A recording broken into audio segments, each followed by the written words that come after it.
Hi,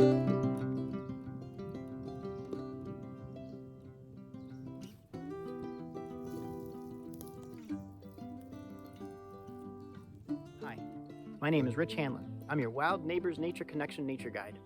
I lead guided birding, guided hiking, and other nature connection excursions in New York's Adirondack Park. My feeling is that a walk into the forest is going home, and taking time to get to know the plants, animals, and other living beings in nature's community is making the acquaintance with a neighbor.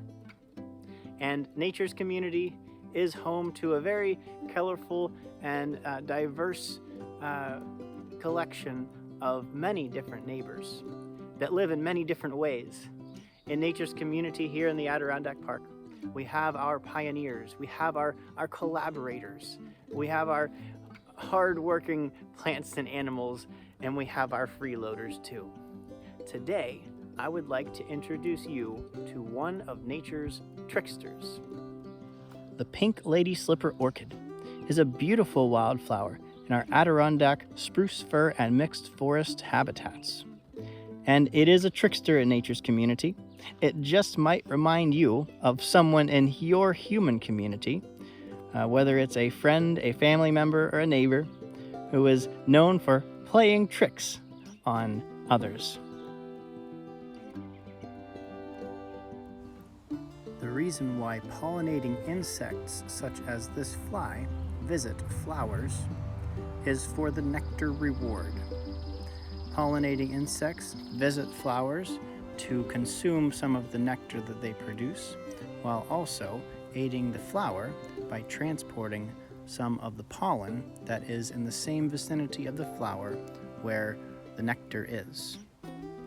Bright colors typically advertise for a nectar reward, but that's not the case for the ladyslipper orchid. It's brightly colored and it catches the eye of the passing insect as well as the observant human, but there's no nectar in there. If you were a bumblebee, here's the front door of the flower, your entry point. And if we look towards the top of the flower here, there's a little opening near the top. That is where the reproductive part of the flower is. That is where the pollen is stored. For our demonstration of the path that a pollinating insect would take both into and then out of a pink ladyslipper orchid, we have this yellow fuzzball on a wire. And the yellow fuzzball represents for us a bumblebee that expresses an interest in the pink ladyslipper orchid. And of course is hoping to get some nectar out of the inside, but we know there's not any nectar, but there is pollen that the plant is hoping that the bee will transport from one plant to the next. Once our bumblebee neighbor makes its way into the front of the pink ladyslipper orchid, the front doors of the flower close tightly behind it. At this point, our bumblebee neighbor has no choice but to make its way towards the opening at the top where the reproductive parts of the flower are, where the pollen is stored. And with the bumblebee's big body pushing up against the place where the pollen is, it will come away with an abdomen covered with the pollen of a pink ladyslipper orchid.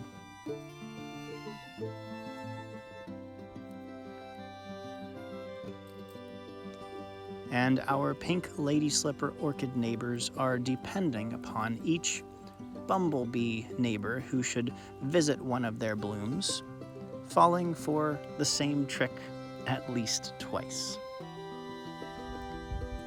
That is how pink ladyslipper orchids succeed at pollination by living as tricksters in nature's community here in New York's Adirondack Park.